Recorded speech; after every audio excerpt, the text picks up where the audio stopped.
हाँ, पहले हम जो कॉन्सेप्ट और दो कॉन्सेप्ट्स है उसका फॉर्मूला लर्न करना है, उसके बाद उसी का रिलेटेड प्रॉब्लम सॉल्व करूँगा।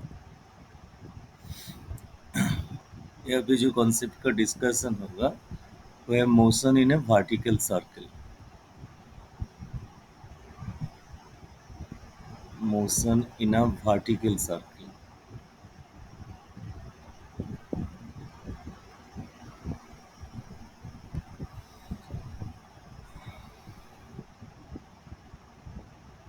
यहाँ पे एक बॉडी का रोटेशन हो रहा है वर्टिकल सर्कल में, मतलब कुछ लोअर हाइट से हो अपर हाइट तक उसका मूवमेंट हो रहा है, उसके बाद फिर लोअर हाइट पे आ रहा है, ऐसे वर्टिकल सर्कुलर पाथ में उसका मूवमेंट हो रहा है।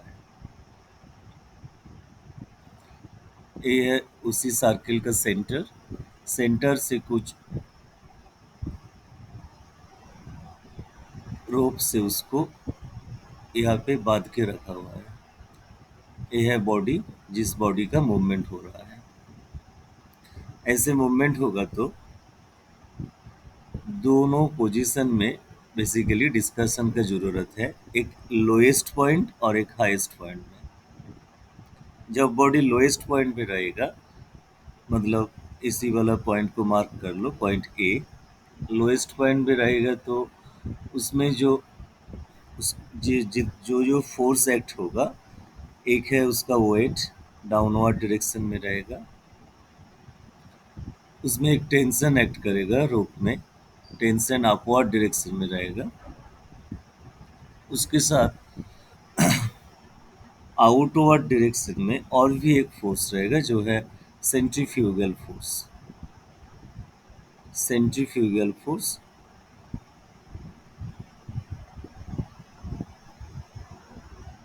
mv² by r, ये भी रहेगा ये इसी पोजीशन में। तो टोटल टेंशन जो होगा पॉइंट ए में, एक वेट के लिए mg और एक सेंट्रीफ्यूगल फोर्स के लिए, जहाँ पे v is the velocity at that point and r is the radius.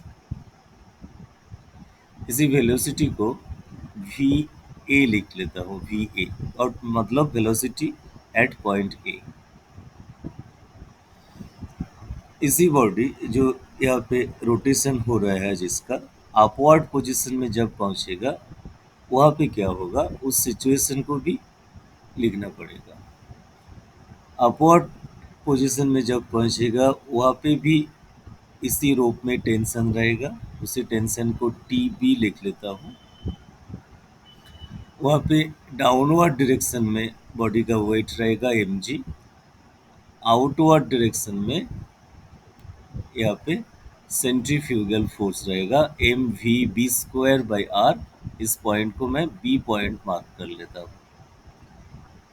तो highest position at point B, यहाँ पे जो टेंशन होगा वो है mg प्लस mv²/r।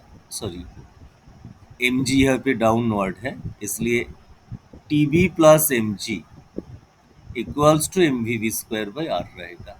मतलब total inward force tb plus mg and outward force mv²/r balance रहेगा, तो इसी सर्कुलर पाथ में बॉडी का रोटेशन पॉसिबल होगा। मतलब यहाँ पे जो हाईएस्ट पॉइंट में टेंशन होगा tb, उसको मैं ऐसे भी लिख सकता हूँ mv²/r माइनस mg। अभी सर्कुलर पाथ में रोटेशन तभी पॉसिबल होगा, सर्कुलर पाथ वो बॉडी कंप्लीट करेगा अगर वहाँ पे जो टेंशन है उसी टेंशन का वैल्यू ग्रेटर देन और इक्वल्स टू 0 होगा तो पॉसिबल होगा। एटलीस्ट टेंशन का वैल्यू 0 होना चाहिए, उससे कम, मतलब नेगेटिव नहीं होना चाहिए, एटलीस्ट ग्रेटर देन और इक्वल्स टू होना चाहिए। तो उस हिसाब से the lowest possible tension at the point B अगर 0 होगा तो यहाँ पे टेंशन का फॉर्मूला लिख दो mv²/r minus mg at the point B. वहाँ से जो इक्वेशन आ जाएगा उस इक्वेशन से मिनिमम जो वेलोसिटी एट पॉइंट बी पे होना चाहिए वो होगा root R G. Root R G is the minimum required velocity at the point B to complete the rotation. अगर इतना minimum velocity at point B पे रहेगा तो बॉडी का रोटेशन कंप्लीट होगा, सर्कुलर पाथ में वो रहेगा। इससे कम वेलोसिटी होगा तो बॉडी सर्कुलर पाथ में नहीं रोटेशन नहीं होगा। So at point B minimum velocity is root R G. Point B पे रूट आर जी वेलोसिटी होने के लिए लोएस्ट पॉइंट में कितना वेलोसिटी मिनिमम जरूरत है उसको भी कैलकुलेट करना है। मतलब वी ए जो है, V A velocity at point A, उसका वैल्यू कितना होना चाहिए मिनिमम। इसको हम लोग वेलोसिटी का जो इक्वेशन होता है उस हिसाब से कैलकुलेट कर सकता हूँ। V square equals to U square plus 2as, ऐसा एक फॉर्मूला था काइनेमेटिक्स में। इसको मैं नहीं यहाँ पे यूज करूँगा। तो v मतलब फाइनल वेलोसिटी, मतलब हाईएस्ट पॉइंट में जितना वेलोसिटी होना चाहिए, रूट आर जी। u मतलब पॉइंट ए पे लोएस्ट पॉइंट में जितना वेलोसिटी होना चाहिए। यहाँ पे जो एक्सेलरेशन रहेगा वो है अगेंस्ट द ग्रेविटी मूवमेंट हो रहा है। बॉडी लोएस्ट पॉइंट से अपवर्ड पॉइंट तक मूव करेगा तो अगेंस्ट द ग्रेविटी, इसलिए एक्सेलरेशन का वैल्यू माइनस जी होगा। डिस्प्लेसमेंट, कितना डिस्प्लेसमेंट हो रहा है पॉइंट ए से पॉइंट बी तक, जितना डिस्प्लेसमेंट होगा वो सर्कुलर पाथ का जो डायामीटर, मतलब ए से सेंटर तक और सेंटर से बी तक, तो टोटल डिस्टेंस होगा 2r। 2r मूवमेंट होगा उसका। इस हिसाब से कैलकुलेशन होगा तो V A square equals to मिलेगा 5gr। मतलब वी ए होगा रूट ओवर ऑफ 5gr। तो जो फाइनल कंक्लूजन हम लोग को मिल गया वो है सर्कुलर पाथ में रोटेशन करने के लिए लोएस्ट पॉइंट में वेलोसिटी होना चाहिए रूट 5gr, हाईएस्ट पॉइंट में वेलोसिटी होना चाहिए रूट gr। इस हिसाब से बहुत सारे प्रॉब्लम यहाँ पे है, बहुत सारे प्रॉब्लम दिया हुआ है प्रीवियस ईयर में, एग्जाम में भी आया। लोएस्ट पॉइंट का वेलोसिटी जो हम लोग को मिला एट पॉइंट ए, इसको कहते हैं क्रिटिकल वेलोसिटी। मतलब minimum velocity that is required to complete the rotation in a vertical circular path that is called critical velocity at lowest point.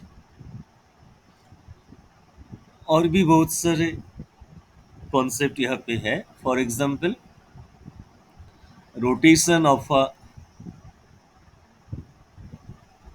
bucket full with water or any other liquid, full with water or any other liquid in a vertical circle।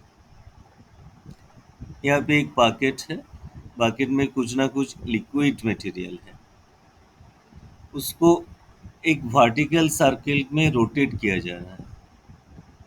तो कौन सी situation में कितना velocity का जरूरत है, जो जिस situation में जिस वेलोसिटी में मूव करेगा तो बकेट से कोई लिक्विड डाउनवर्ड फॉल नहीं करेगा, ऐसा सिचुएशन हो सकता है। डाउनवर्ड फॉल नहीं होगा लिक्विड का। सिचुएशन क्या है, लिक्विड जो भी है बकेट में वो तभी फॉल करेगा उसका वेट के लिए, mg जो वेट है उसका। अभी रोटेशन हो रहा है तो सेंट्रीफ्यूगल फोर्स आउटवर्ड डायरेक्शन में रहेगा। इसी सेंट्रीफ्यूगल फोर्स अगर वेट को बैलेंस कर सकता तो उस वेट के लिए लिक्विड डाउनवर्ड फॉल नहीं करेगा। तो कंडीशन है लिक्विड का जो वेट वो कुछ ना कुछ फोर्स से बैलेंस होना चाहिए। कौन सी फोर्स यहाँ पे है, सेंट्रीफ्यूगल फोर्स आउटवर्ड डायरेक्शन में है। तो मिनिमम वेलोसिटी जो होना चाहिए इस कंडीशन को अचीव करने के लिए, जिसमें लिक्विड डाउनवर्ड फॉल नहीं करेगा, वो है root R G. Root R G minimum velocity होना चाहिए। ऐसा भी कुछ सिचुएशन है, वो ऑलमोस्ट सिमिलर सिचुएशन है पिछले वाला जो डिस्कशन था। मतलब हाईएस्ट पॉइंट में वेलोसिटी रूट आर जी होगा तो बकेट से लिक्विड डाउनवर्ड फॉल नहीं करेगा। इस तरह और भी क्वेश्चंस आएगा जो डे 12 होता है सर्कस में। एक ग्लोब के अंदर बाइक बाइक का मूवमेंट होता है ग्लोब के अंदर, that is called day 12। Bike और एनी अदर कार ऑल्सो, उसका भी वेलोसिटी अपर पॉइंट में रूट आर जी होगा तो वो बाइक रोटेट करेगा इसी ग्लोब के अंदर, उसका फॉल नहीं होगा, डाउनवर्ड फॉल नहीं होगा। अपर पॉइंट में रूट आर जी वेलोसिटी पाने के लिए लोअर पॉइंट में वेलोसिटी होना चाहिए root 5 Jeeyar, root 5 Jeeyar velocity होना चाहिए। ये सभी जो प्रॉब्लम है, सभी जो कॉन्सेप्ट जो इसका है वो वर्टिकल सर्किल का मूवमेंट के लिए। कुछ प्रॉब्लम ऐसा भी है हॉराइजेंटल सर्किल के लिए, motion in a horizontal circle, जैसे सीलिंग फैन मूव करता है, motion in A horizontal circle, ऐसा भी कुछ प्रॉब्लम है। इसी हॉराइजेंटल सर्किल में एक बॉडी मूव करेगा तो उसमें कितना, जो बॉडी को जिस रोप से अटैच्ड रहेगा उस रोप में कितना टेंशन होगा, टेंशन कितना एक्ट करेगा। टेंशन इनवर्ड डायरेक्शन में रहेगा, बॉडी का जो सेंट्रीफ्यूगल फोर्स वो आउटवर्ड डायरेक्शन में रहेगा, जो वेट होगा, weight weight of the body M G, वो डाउनवर्ड डायरेक्शन में रहेगा। तो इस सिचुएशन में वेट के साथ टेंशन का कोई रिलेशन नहीं है। टेंशन जिस फोर्स से बैलेंस होगा और जिस फोर्स को सप्लाई करेगा वो है सेंट्रीफ्यूगल फोर्स। सिंगल जो सेंट्रीफ्यूगल फोर्स है वो एक ही फोर्स है जो टेंशन के साथ बैलेंस रहेगा, तो बॉडी हॉराइजेंटल सर्किल में रोटेट करेगा। उस रोप का जितना एबिलिटी है उससे ज्यादा टेंशन हो जाएगा तो रोप टूट जाएगा। ऐसा बहुत सारे हॉरिजॉन्टल सर्किल का भी क्वेश्चन आ सकता है। मैक्सिमम ज़्यादा के ज़्यादा प्रॉब्लम आएगा वर्टिकल सर्किल के लिए, जैसे यहाँ पे है। देखो यहाँ पे जो क्वेश्चन है डेथ ऑयल का रिलेटेड क्वेश्चन दिया गया, तो इसी डेथ ऑयल में लोएस्ट पॉइंट में कितना मिनिमम वेलोसिटी होना चाहिए, ऐसा ही क्वेश्चन पूछा गया। डेथ ऑयल मतलब एक ग्लोब के अंदर जब कोई मूवमेंट हो रहा है, मोटरसाइकिल और बाइक का मूवमेंट हो रहा है, तो उसी ग्लोब के अंदर लोएस्ट पॉइंट में कितना वेलोसिटी होना चाहिए। अभी अभी हम लोग डिस्कस किया, आंसर बोलो कौन से आंसर होना चाहिए।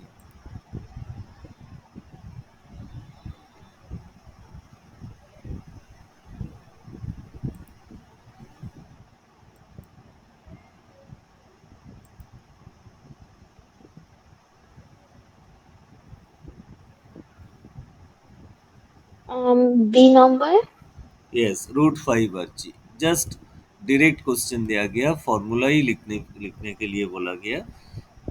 लोएस्ट पॉइंट में वेलोसिटी होना चाहिए root 5 Jeeyar and highest point में रूट जीयर।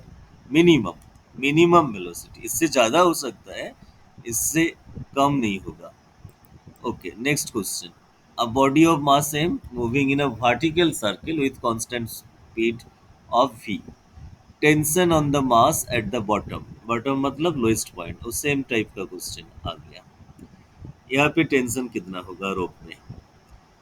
तो अभी अभी हम लोग डिस्कस किया, डाउनवर्ड डायरेक्शन में रहेगा उसका वेट, उसके साथ सेंट्रीफ्यूगल फोर्स भी रहेगा डाउनवर्ड डायरेक्शन में, जिसका और एक फॉर्म भी होता है, M B square by R तो होता ही, एम ओमेगा स्क्वायर आर भी होता है उसका फॉर्मूला, वो भी लास्ट क्लास में हम लोग लर्न किया। तो यहाँ पे टोटल टेंशन कितना होगा, टेंशन बैलेंस रहेगा, टेंशन अपवर्ड डायरेक्शन में, डाउनवर्ड डायरेक्शन में दोनों फोर्सेस ऐड होगा, M G plus centrifugal force. तो टेंशन होगा M G plus M omega square R. Next, a can filled with water is revolved in a vertical circle.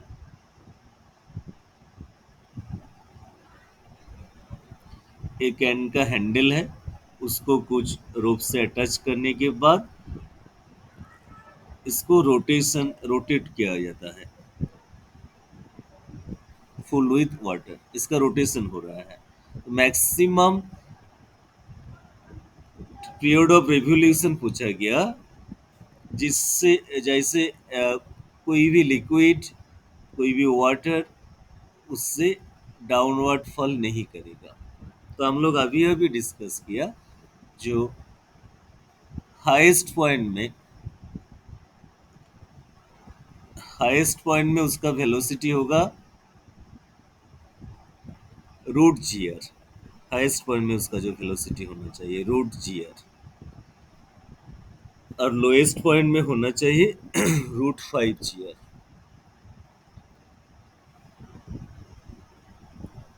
इससे यहाँ पे period of revolution पूछा गया, इसलिए फॉर्मूला को थोड़ा सा मॉडिफाई करना पड़ेगा। एम जी डाउनवर्ड रहेगा, आउटवर्ड डायरेक्शन में रहेगा सेंट्रीफ्यूगल फोर्स। तो centrifugal force M omega square R होता है। तो इसी M omega square R weight से बैलेंस रहना चाहिए, एम जी के साथ बैलेंस रहना चाहिए। ओमेगा फॉर्म जो है सेंट्रीफ्यूगल फोर्स का, उसको इसलिए यूज किया क्योंकि ओमेगा के साथ टाइम पीरियड डायरेक्टली रिलेटेड है। तो ओमेगा जो मिलेगा वो है root over of G by R. Omega equals to 2 pi by T होता है।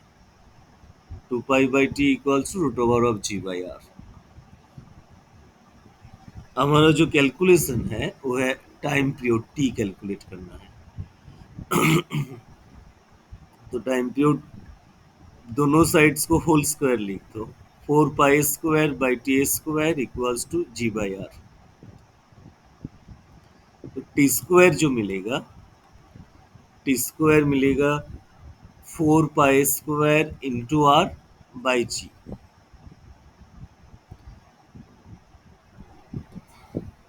ये होगा तुम्हारा टी स्क्वायर का वैल्यू। अभी 4 पाई स्क्वायर का वैल्यू अब तुम कैलकुलेट करोगी तो नियरली 10 मिलेगा। नियरली 10 और जी के साथ ऑलमोस्ट इक्वल होता है। मतलब पाई स्क्वायर जो है उसका वैल्यू ग्रेविटेशनल एक्सेलरेशन के साथ ऑलमोस्ट इक्वल होता है। इसलिए हम लोग पाई स्क्वायर और जी को कैंसिल भी कर सकते हैं। रेडियस कितना लिखा गया? Radius 4 metre. तो T square equals to 4 into 4 मिल गया, तो टी मिलेगा 4 सेकेंड। टी मिल जाएगा 4 second. Next, a particle of mass m is moving along a circular path of radius r। उसका फ्रीक्वेंसी लिखा हुआ है, टाइम पीरियड भी लिखा हुआ है। सेंट्रीपिटल एक्सेलरेशन, सेंट्रीपिटल एक्सेलरेशन का तीनों टाइप का एक्सप्रेशन होता है। एक वी स्क्वायर बाई आर, एक ओमेगा स्क्वायर आर और इन omega into V. Last class में हम लोग लर्न किया था। तीनों टाइप का एक्सप्रेशन होता है। यहाँ पे जिस एक्सप्रेशन का जरूरत है वो है ओमेगा स्क्वायर आर, क्योंकि उसके साथ फ्रीक्वेंसी और टाइम पीरियड रिलेटेड है। ओमेगा स्क्वायर आर, ओमेगा होता है 2 पाई एन। इस फॉर्मूला का डिस्कशन हुआ था लास्ट क्लास में। ओमेगा 2 पाई एन होता है। अभी इसका होल स्क्वायर लिख दो। 4 pi square N square into R. Centripetal expression को इस फॉर्म में भी लिख सकता हूँ। तो 4 pi square N square into R option number C पे है। Next, the radius of circular path is 1 metre. तो रेडियस यहाँ पे लिखा हुआ है 1 metre. A particle makes 10 revolution in 6 second. उसका लिनियर वेलोसिटी क्या होगा, मतलब v क्या होगा? ओमेगा कितना है? Omega is the angular velocity. Omega भी यहाँ पे अवेलेबल नहीं है, लेकिन टाइम पीरियड और फ्रीक्वेंसी लिख सकते हो तुम यहाँ से। उस हिसाब से ओमेगा मिल जाएगा, क्योंकि omega equals to 2 pi by T होता है और 2 पाई इंटू एन होता है। तो यहाँ पे टाइम पीरियड कितना है? 10 रिवोल्यूशन, 10 रोटेशन इन 6 सेकेंड। तो एक रोटेशन के लिए कितना टाइम लगेगा, वही है टाइम पीरियड।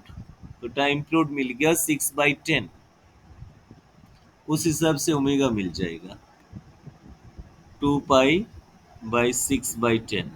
मतलब 2 पाई इंटू 10/6, ये होगा हमारा ओमेगा, एंगुलर वेलोसिटी।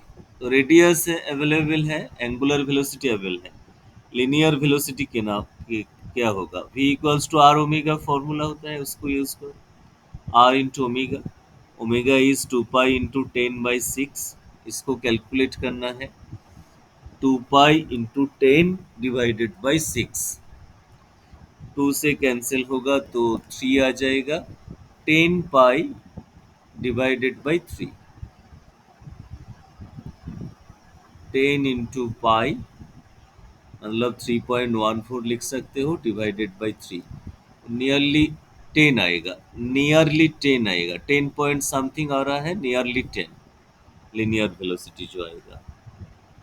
पाई का वैल्यू रिप्लेस करो, 3.14 होता है, नियरली 10 आंसर हो गया क्योंकि ये दोनों वैल्यू ऑलमोस्ट इक्वल है। नियरली 10 आंसर आ जाएगा। Next question, a cyclist turns around a curve at 20 km per hour. If he turns at the double of this speed, the tendency of overturn. Overturn होता है scarf path में जिस force के लिए, वो है centrifugal force. For example ये वाला एक कार्व पाथ है जिसका रेडियस आर है, तो यहाँ पे कुछ बॉडी मूव करेगा तो उसका आउटवर्ड डायरेक्शन में सेंट्रीफ्यूगल फोर्स होता है। इसी सेंट्रीफ्यूगल फोर्स के लिए ओवरटर्न होने का चांसेस होता है। तो ओवरटर्न होने का chances directly proportional to centrifugal force, मतलब directly related with V square. अभी वी को डबल किया जाए तो वी का मतलब वेलोसिटी डबल किया जाए तो यहाँ पे होल स्क्वायर होगा तो 4 इंटू वी स्क्वायर आ जाएगा। इसका मतलब वेलोसिटी डबल होगा तो ओवरटर्न होने का चांसेस जो है सेंट्रीफ्यूगल फोर्स के लिए वो 4 टाइम्स हो जाएगा। 4 टाइम्स मतलब क्वाड्रपल्ड हो जाएगा। नेक्स्ट, इसका आंसर तुम बोलो। इसका आंसर पहले भी हो गया, सिमिलर क्वेश्चन है, आंसर बोलो।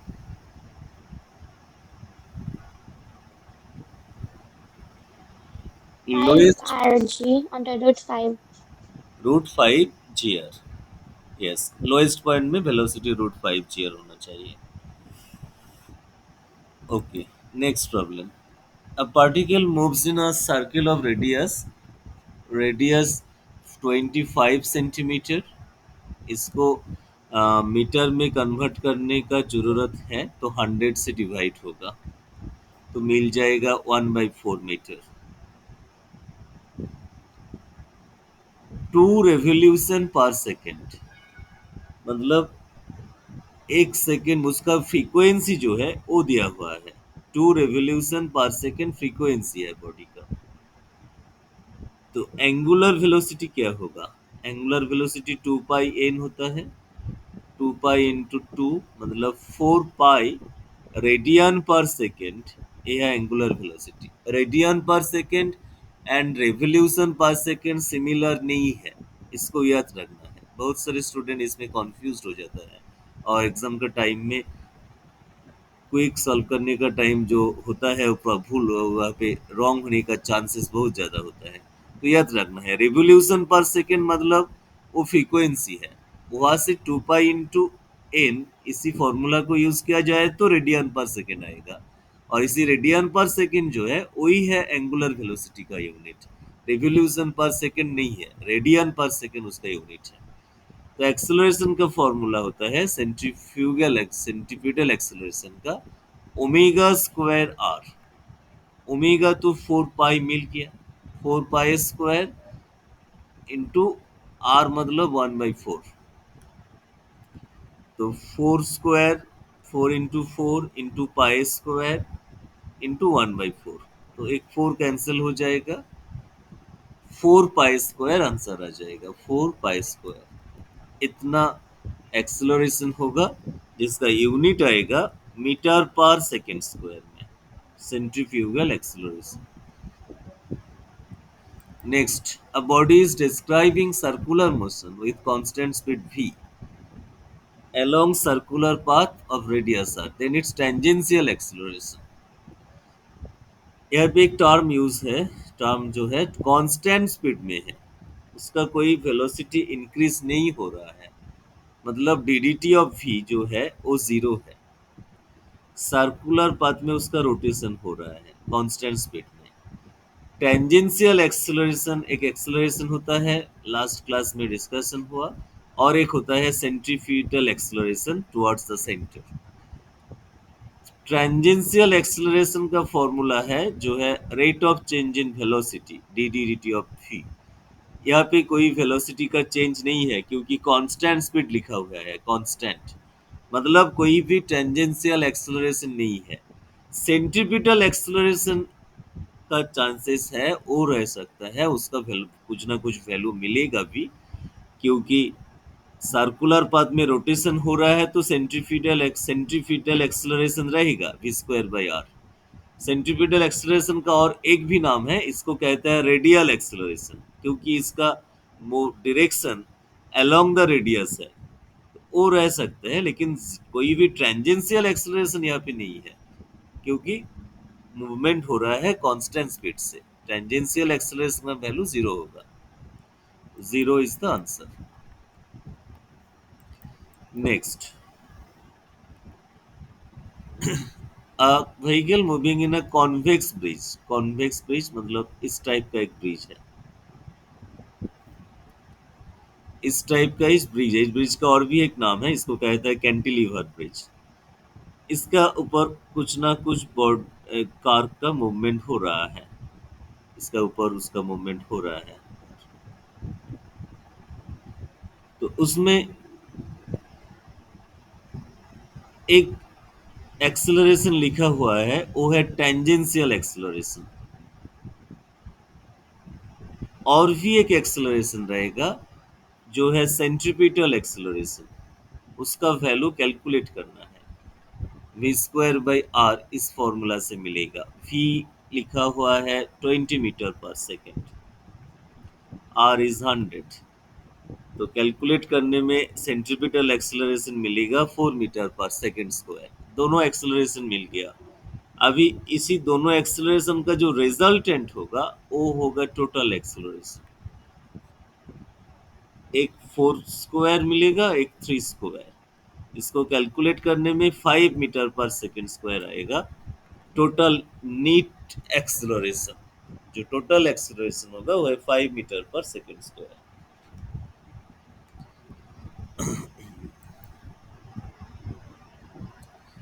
A particle is moving in a circle of radius r with uniform speed, constant speed में, इसका एंगुलर एक्सेलरेशन कितना होगा?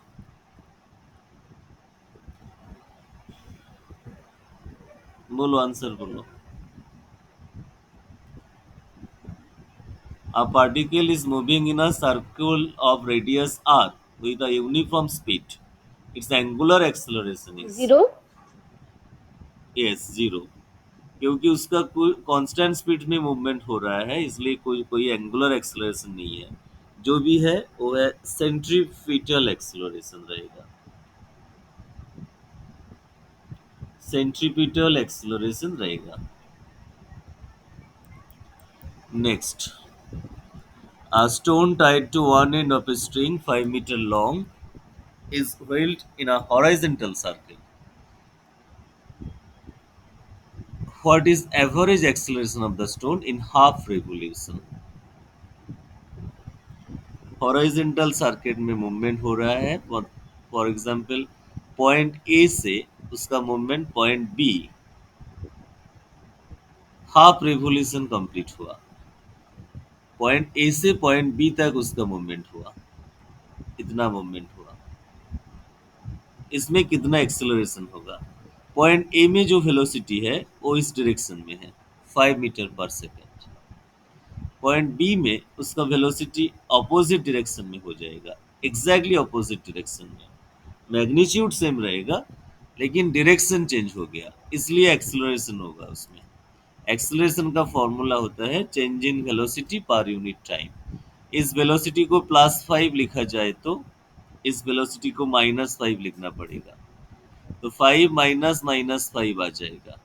बाय टाइम, जितना टाइम का जरूरत है हाफ रेवोल्यूशन कंप्लीट करने में, टाइम कितना जरूरत पड़ेगा यहाँ पे? टोटल पाथ जो है, टोटल पाथ मूव करेगा तो 2 पाई r बाई वेलोसिटी लिखना पड़ेगा, लेकिन टोटल पाथ मूवमेंट नहीं हुआ, हाफ रिवोल्यूशन हुआ। हाफ मतलब pi R, half perimeter by velocity, pi into R, R 5 है, वी 5 है, तो 5 कैंसिल हो जाएगा। हाफ पेरीमीटर मूवमेंट हुआ तो टाइम लगेगा पाई सेकेंड। तो यहाँ पे टाइम को रिप्लेस कर दो, एक्सेलरेशन मिल जाएगा 10/टाइम पाई सेकेंड, 10/पाई सेकेंड एक्सेलरेशन होगा, 10 पाई मीटर पर सेकेंड स्क्वायर एक्सेलरेशन होगा। A stone tied to an one end of a string 50 centimeter long,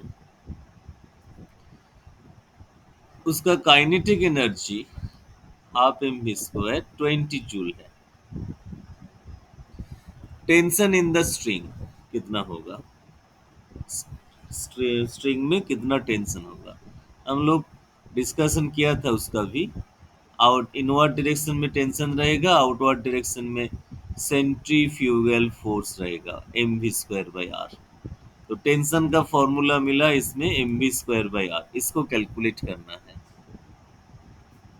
हमारा जो वैल्यू अवेलेबल है हाफ mv² 20 है, तो mv² कितना होगा, mv² होगा 2 × 20 मतलब 40 लिखा जाएगा। आर रेडियस जो है वो 50 सेंटीमीटर लिखा हुआ है, उसको मीटर में कन्वर्ट कर दो, मतलब मिलेगा हाफ मीटर। तो हाफ ऊपर में जाएगा 2, तो 80 जूल आ जाएगा। तो टेंशन होगा 80 जूल, सॉरी जूल नहीं, 80 न्यूटन। टेंशन का यूनिट न्यूटन होगा, फोर्स से रिलेटेड है। Tension basically is a force, तो न्यूटन होगा। Uniform circular motion, it is with constant velocity, constant acceleration और वेरिएबल एक्सेलरेशन, वेरिएबल स्पीड। बोलो आंसर क्या होना चाहिए, इसका कॉन्सेप्ट तुमने लर्न किया, बोलो आंसर क्या होना चाहिए।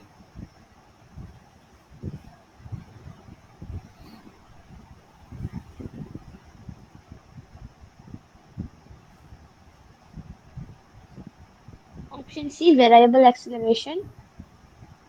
Yes, variable acceleration. Circular motion uniform है, मतलब उसका लीनियर वेलोसिटी कांस्टेंट है, दैट्स मीन टेंजेंशियल एक्सेलरेशन नहीं है, लेकिन उसका सेंट्रीपिटल एक्सेलरेशन रहेगा।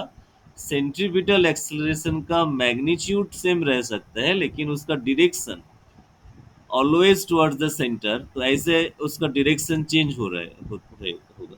जब रोटेशन होगा तो for each and every position, सभी पोजीशन के लिए बॉडी का सेंट्रीपिटल एक्सेलरेशन का डायरेक्शन चेंज हो जाएगा, इसलिए वेरिएबल एक्सेलरेशन आंसर होगा। नेक्स्ट, इस टाइप का भी प्रॉब्लम हम लोग सॉल्व किया अभी अभी। बोलो कौन सी फॉर्मूला का यूज करना है इसमें।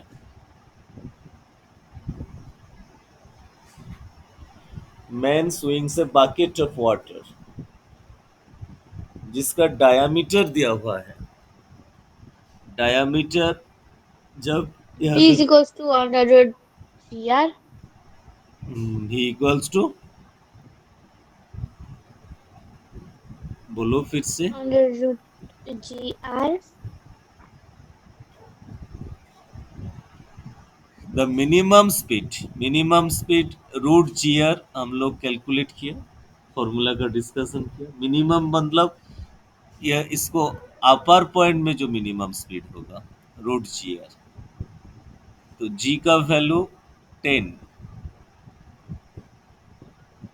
Are is 1 metre, radius 1 metre है, तो रूट टेन कितना होता है, रूट 10 नियरली 3.13 होता है। देखो रूट 10 नियरली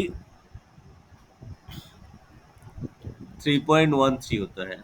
देखो वही आंसर है। देखो मिनिमम वैल्यू जब कोई लिक्विड कंटेनर को रोटेट किया जाएगा उसको पूछा गया। हाँ सर वही है। हाँ।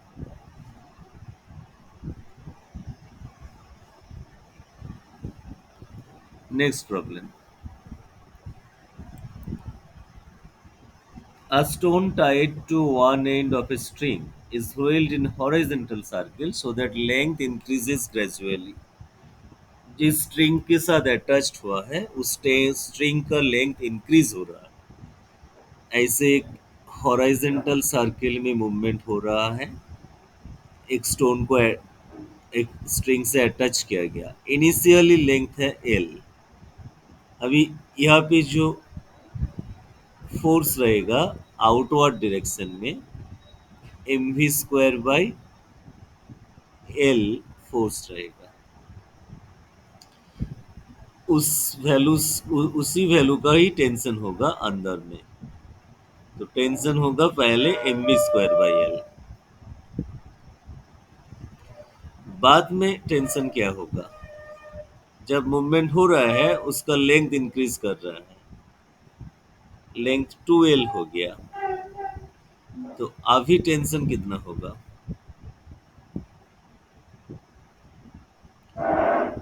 अभी टेंशन होगा M B square by 4L square. इतना tension 4L, sorry M B square by L. नीच में तो स्क्वायर नहीं है, नीच में तो जस्ट 2L होगा। हाँ, लेकिन वेलोसिटी में चेंज आ जाएगा। जब उसका लेंथ इंक्रीज होगा तो वेलोसिटी में चेंज हो जाएगा। पहले जितना वेलोसिटी रहेगा बाद में उतना वेलोसिटी नहीं रहेगा। लेकिन लेंथ, क्योंकि लेंथ इंक्रीज हो गया, वेलोसिटी क्या होगा? पहले पिछले वाला वेलोसिटी को v1 लिख लो। जब लेंथ l है इसको v2 लिख दो। v2 क्या होगा?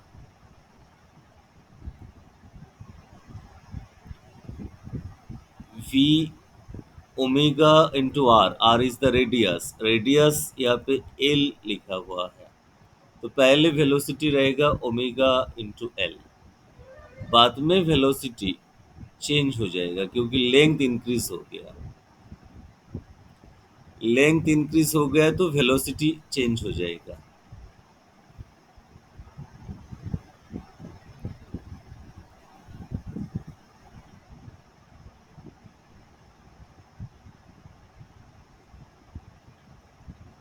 Length increases gradually. T1 और T2 is the string when omega जो वैल्यू एंगुलर वेलोसिटी है उसका भी वैल्यू चेंज हो जाएगा।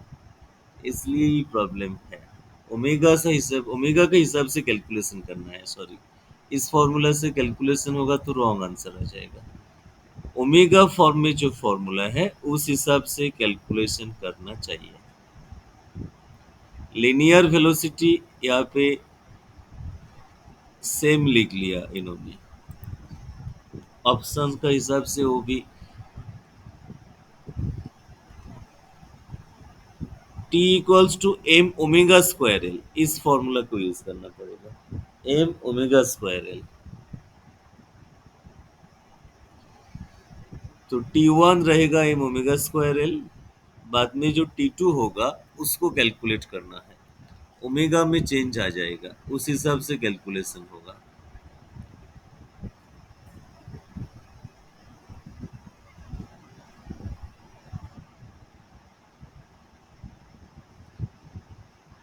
A stone tied to an end of a string is whirled in horizontal circle so that length increases gradually. If T1 and T2 are the tension in the string, when its length be L and 2L, then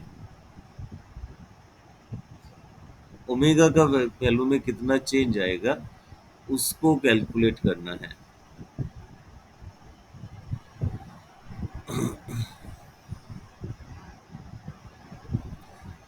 कौन सी चीज यहाँ पे constant है वो directly लिखा नहीं हुआ है, इसलिए ही प्रॉब्लम है।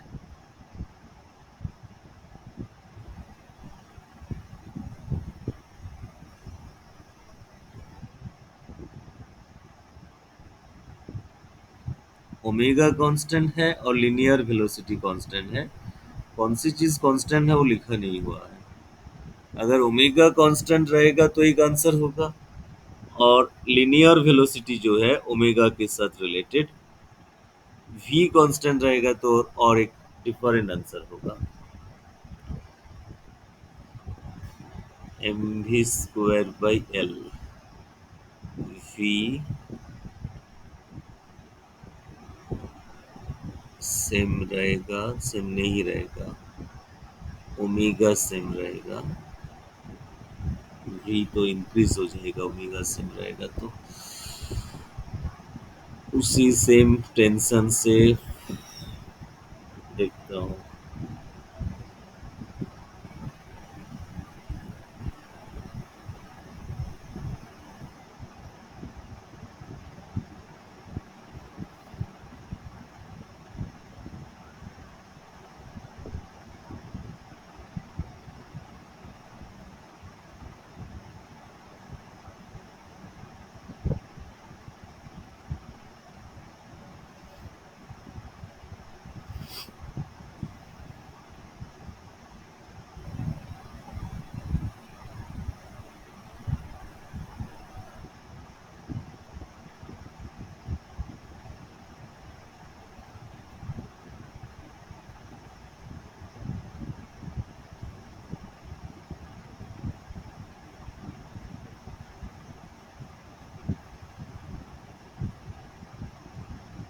v सेम रहेगा तो ओमेगा चेंज होगा। उस हिसाब से जब लेंथ 2l हो जाएगा तो बेसिकली ओमेगा हाफ हो जाएगा। ओमेगा वैल्यू पिछले वाला वैल्यू से हाफ हो जाएगा।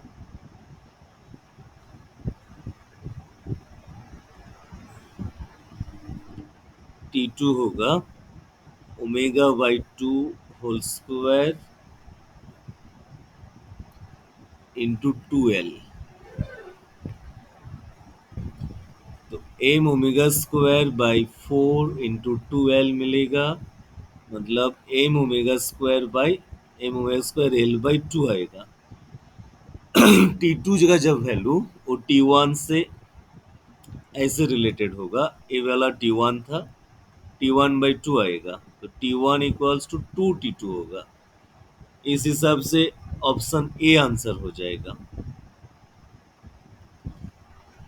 लेकिन अगर ओमेगा कांस्टेंट नहीं होगा, उसका वेलोसिटी कांस्टेंट रहेगा तो उसमें और डिफरेंट आंसर आएगा, ऐसा आंसर नहीं आएगा। क्या आंसर है देखो ना, क्लियरली लिखा नहीं हुआ है इसमें, इसलिए प्रॉब्लम हो गया। कौन सी चीज कांस्टेंट है लिखा नहीं हुआ है।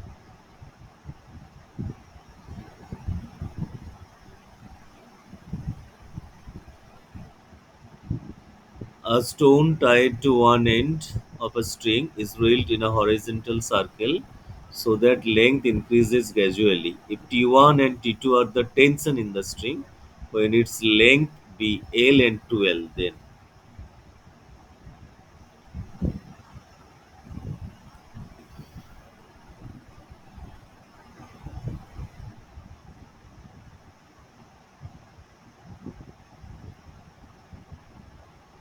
हाँ क्या आंसर है देखो।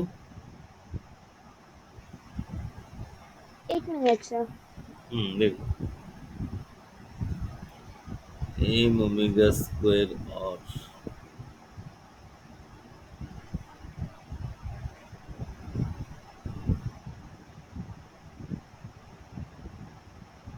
Option C. Option C 82। ना 82 तो किसी भी सिचुएशन में नहीं आएगा। 82 कैसे आएगा?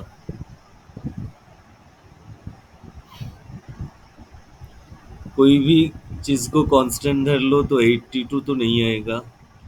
अगर ओमेगा कांस्टेंट है उसमें भी नहीं आएगा, और भी कांस्टेंट है दोनों में ही नहीं आएगा। यहाँ पे टेंशन का वैल्यू इंक्रीज हो रहा है, इसका मतलब वेलोसिटी का भी इंक्रीज ही होगा। ओमेगा सेम रहेगा, वी इंक्रीज होगा। वी इंक्रीज होगा तो tension in V square by L increase हो जाएगा। नहीं, ऑप्शन सी तो नहीं आ सकता। ठीक है, बाद में देखूंगा फिर। मैं बाद में देखूंगा, होगा तो नेक्स्ट क्लास में डिस्कस कर दूंगा। For a particle in circular motion the centripetal acceleration is, centripetal acceleration और टेंजेंशियल दोनों एक्सेलरेशन होता है, पहले भी हम लोग डिस्कस किए। इस दोनों एक्सेलरेशन में वैल्यू कंपेयर किया जाए तो centripetal towards the centre, tangential towards the tangent of the curve path, ऐसे दो एक्सेलरेशन होता है। तो दोनों एक्सेलरेशन का वैल्यू, कोई भी वैल्यू ज़्यादा हो सकता है और लेसर वैल्यू भी हो सकता है। इसमें कोई ऐसा रिलेशन नहीं है जो एक वेलोसिटी एक एक्सेलरेशन ज़्यादा होगा कॉन्फर्म, ऐसा कुछ नहीं है। मे बी मोर और लेस देन टेंजेंशियल एक्सेलरेशन, ये वाला आंसर होगा। ज़्यादा भी हो सकता है, लेसर वैल्यू भी हो सकता है, उसका कोई गारंटी नहीं है कितना होगा। What should be the angular velocity of Earth so that a body on its equator is weightless?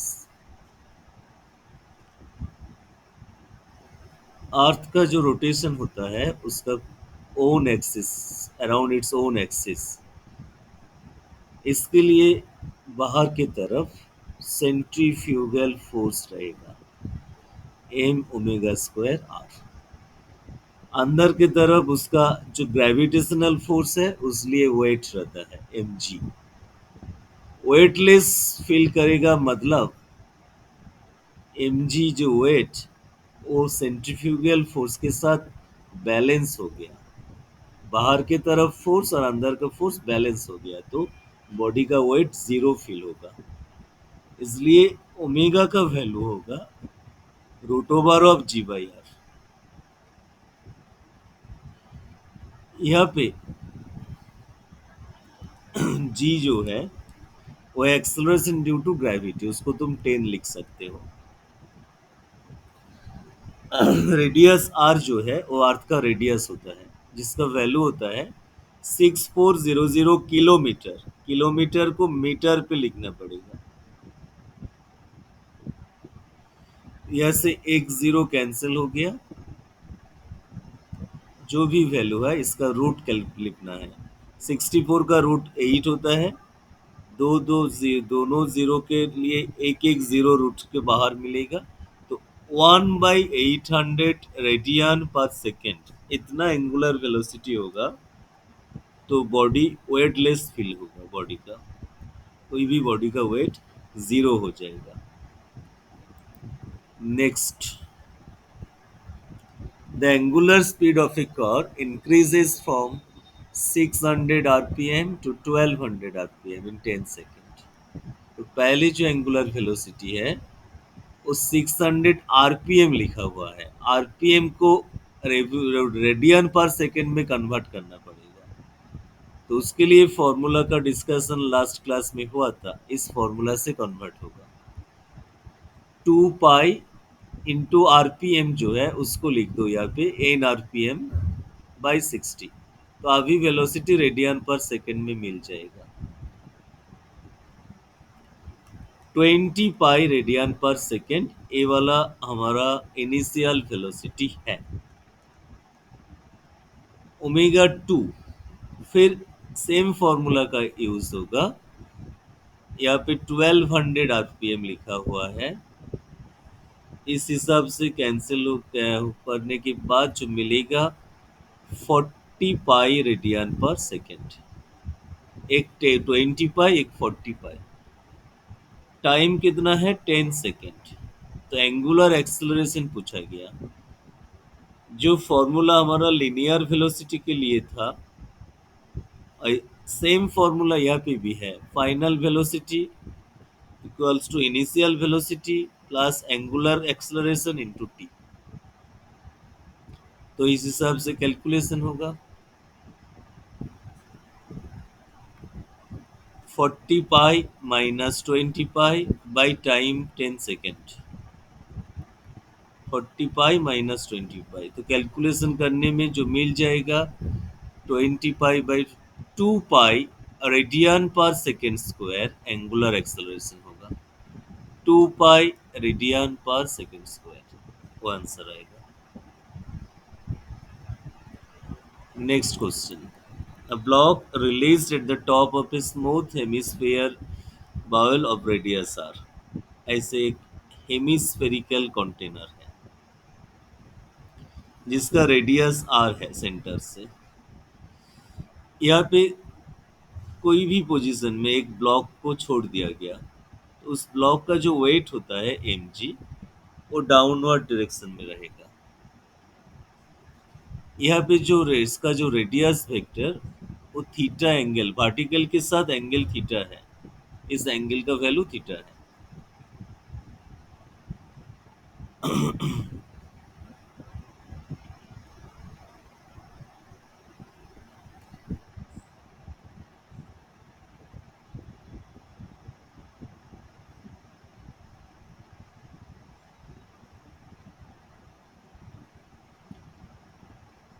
अभी उस ब्लॉक से है उसका वो स्लाइड कर रहा है उसी पोजीशन से।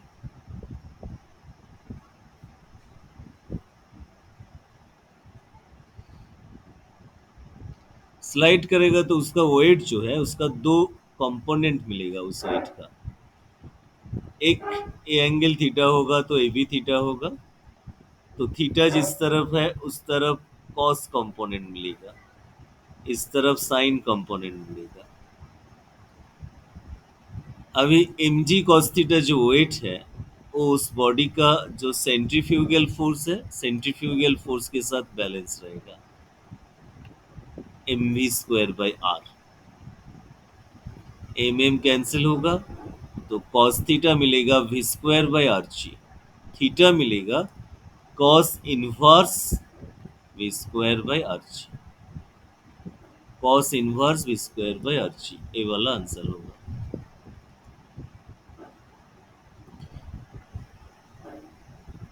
फिर वही सेम क्वेश्चन डिफरेंट पॉइंट, बोलो आंसर क्या होना चाहिए।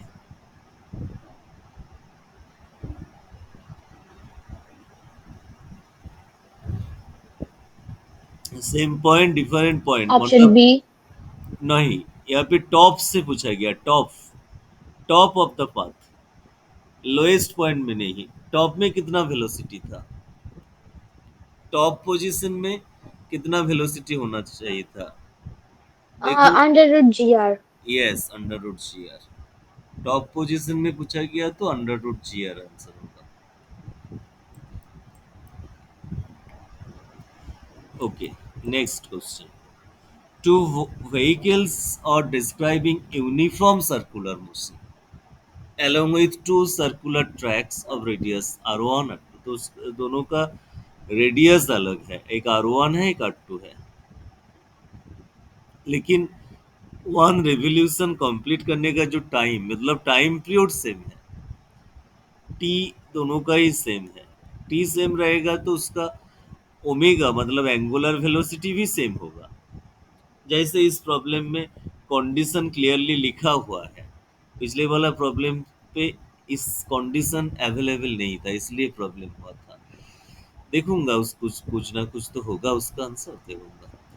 तो यहाँ पे क्लियरली लिखा हुआ है इक्वल टाइम में रोटेशन हो रहा है तो ओमेगा सेम है, ओमेगा कांस्टेंट है। तो रेशियो ऑफ देयर एक्सेलरेशन पूछा गया। एक्सेलरेशन का जो फॉर्मूला होता है सेंट्रीफ्यूगल एक्सेलरेशन सेंट्रीपिटल एक्सेलरेशन का ओमेगा स्क्वायर आर, इस फॉर्मूला से आंसर होगा। ओमेगा कांस्टेंट है, सेम है, तो ओमेगा दोनों का ही सेम लिखना पड़ेगा। रेडियस डिफरेंट है, एक r1 है तो एक r2 है, ओमेगा ओमेगा कैंसिल हो जाएगा तो एक्सेलरेशन का रेशियो मिलेगा r1 is to r2, r1 is to r2।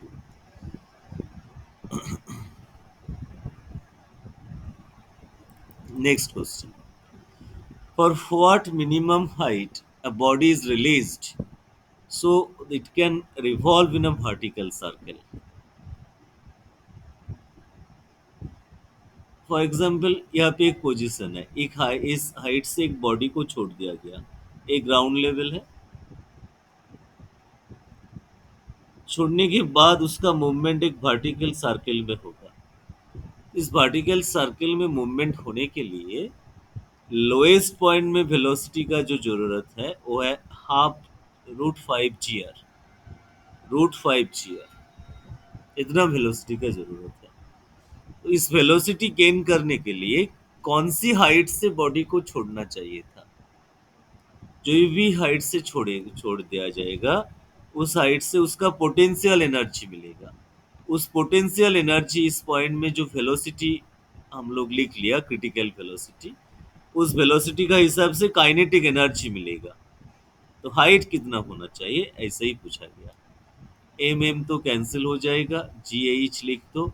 We होना चाहिए रूट 5 GR, इसका स्क्वायर तो 5 GR लिखेगा। तो हाइट जो होना चाहिए 5/2 R। 5/2 आर हाइट से छोड़ा जाए तो उसका वेलोसिटी क्रिटिकल वेलोसिटी मिलेगा। वो अपवर्ड पोजीशन तक जाएगा जहाँ पे उसका वेलोसिटी रूट 2 GR होगा। मतलब वो सर्किल कंप्लीट करेगा, वर्टिकल सर्किल कंप्लीट करेगा। तो हमारा आंसर ए वाला होगा। बहुत इंपॉर्टेंट प्रॉब्लम है ये वाला।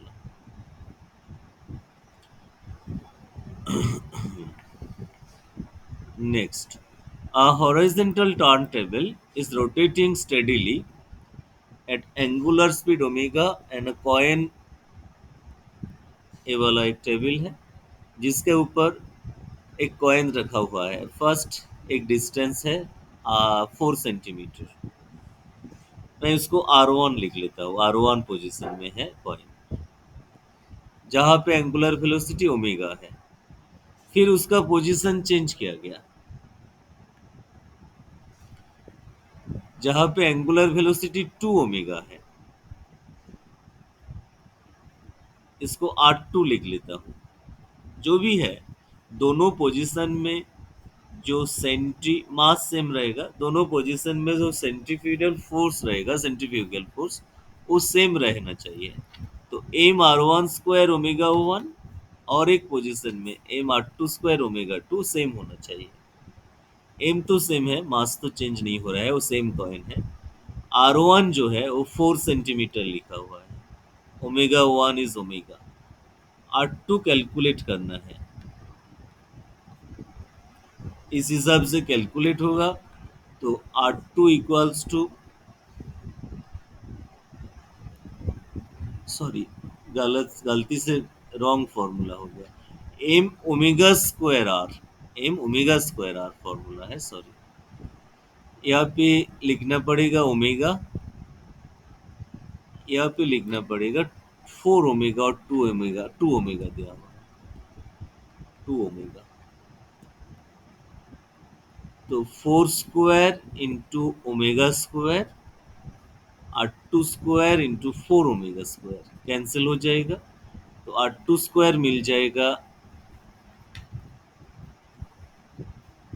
R2 स्क्वायर जो है वो मिलेगा 4/4 मिलेगा। तो R2 होगा 2 सेंटीमीटर। 2 सेंटीमीटर पोजीशन में रखना पड़ेगा।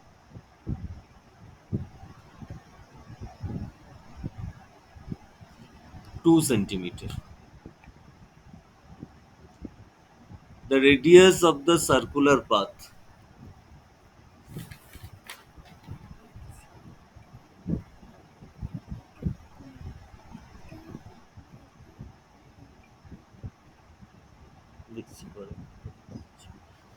circular path of a particle is double, but its frequency of rotation remains constant. If the initial centripetal force be F, then the final one. Centripetal force का formula होता है M omega square are. हम लोग अभी अभी उसका use किया था, एम ओमेगा स्क्वायर आर। तो नया जो फोर्स आएगा एफ डैश, उसका वैल्यू क्या होगा? मास तो नहीं चेंज हो रहा है, रेडियस चेंज हो रहा है, R is double and frequency of rotation same है। मतलब ओमेगा सेम, ओमेगा सेम है, जो भी चेंज हो रहा है रेडियस में।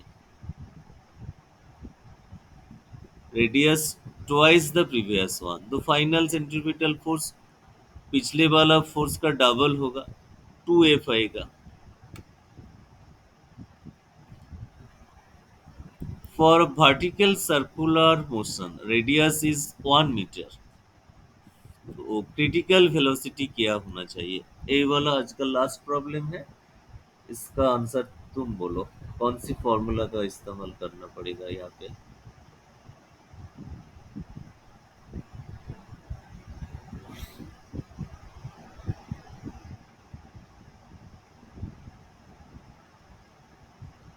फॉर्मूला क्या होना चाहिए?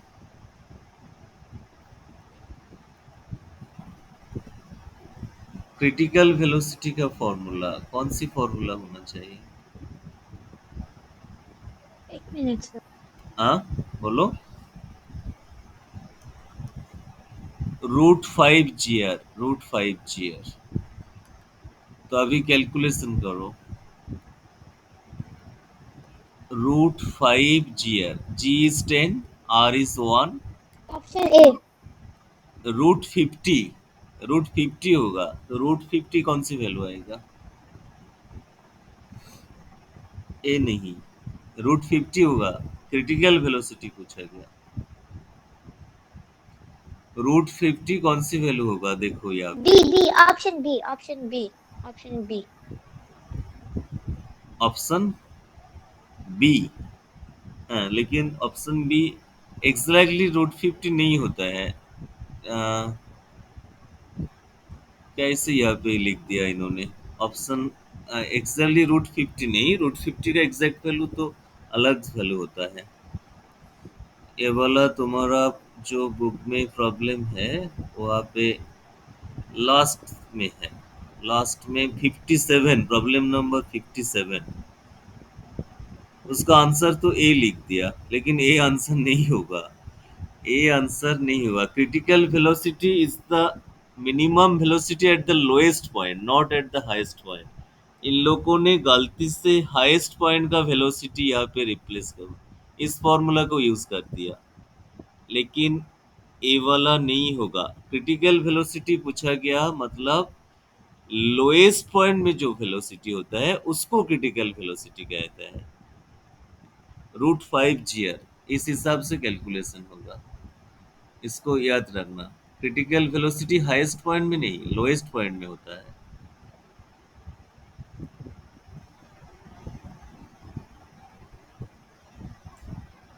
ओके, आज के लिए इतना ही। बहुत सारे प्रॉब्लम का डिस्कशन हो गया। तुम भी इसको कंप्लीट कर लो। नेक्स्ट क्लास में इस चैप्टर का जो प्रॉब्लम बाकी है वो खत्म हो जाएगा, क्योंकि और ज़्यादा प्रॉब्लम बाकी नहीं है। ज़्यादा के ज़्यादा आई थिंक और मोर 20 प्रॉब्लम ड्यू है। वो लास्ट क्लास में तो नेक्स्ट क्लास में हो ही जाएगा। हाँ, 20 प्रॉब्लम ही होगा, नियरली 20। तो नेक्स्ट क्लास में हो जाएगा। इसके बाद कौन सी चैप्टर है?